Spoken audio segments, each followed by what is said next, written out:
সংসদ নির্বাচনের ভোট গণনা ও ফল প্রকাশ নিয়ে ষড়যন্ত্রকারীদের বিরুদ্ধে কঠোর আন্দোলন গড়ে তোলার হুঁশিয়ারি দিয়েছে জামাত ইসলামী। বৃহস্পতিবার রাত 4টার দিকে নির্বাচন কমিশনের দলটির প্রতিনিধি দল অভিযোগ জানাতে গিয়ে প্রেস ব্রিফিংয়ে হুঁশিয়ারি দেওয়া হয়। প্রেস ব্রিফিংয়ে জামাতের সহকারী সেক্রেটারি জেনারেল এবং কেন্দ্রীয় প্রচার ও মিডিয়া বিভাগের প্রধান অ্যাডভোকেট এহসানুল মাহবুব জোবায়ের বলেন, ভোট গণনা কার্যক্রমে জড়িত রিটার্নিং অফিসার, সহকারী রিটার্নিং অফিসার ও নির্বাচন কমিশন সদস্যরা ফলাফল ঘোষণার ক্ষেত্রে কিছু ক্ষেত্রে অস্বাভাবিক বিলম্ব করেছেন।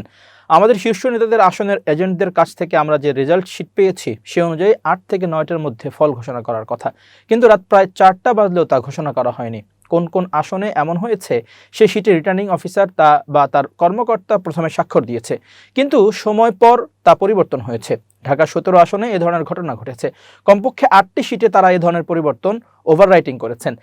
পরিবর্তনের কারণ বলেছে একটু ভুল হয়ে গেছে, সংশোধন করতে হবে। বিভিন্ন সেন্টারগুলোর রেজাল্ট যোগ করে যেটা হয়েছিল ওভাররাইটিং এর পর তা 5,000 কমানো হয়েছে। একটি বিশেষ দলের প্রধানকে সুবিধা দেওয়ার জন্যই এই কাজটি করা হয়েছে বলে মনে করি। আমাদের এজেন্টদের কথা বলতে দেওয়া হয়নি, তারা এরই মধ্যে প্রেস কনফারেন্স করেছেন। এ বিষয়ে পদক্ষেপ গ্রহণের কথা বলেছি। ঢাকার সবগুলো আসনে আমাদের 11 দলীয় প্রার্থীর রেজাল্ট দিতে গড়িমসি করা হচ্ছে। তিনি বলেন, ঢাকা 15 আসনের প্রার্থী জামাত আমির।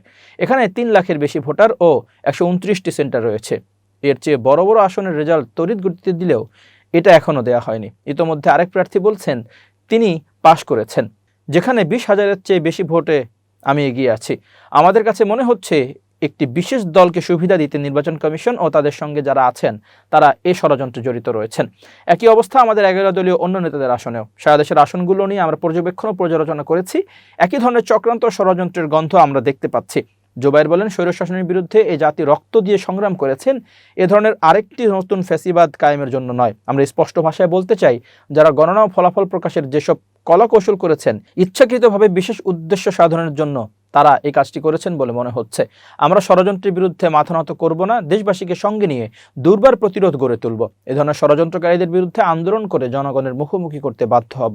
কঠোর আন্দোলন গড়ে তুলব। আমরা আজকে এ কারণেই এখানে জানাতে এসেছি।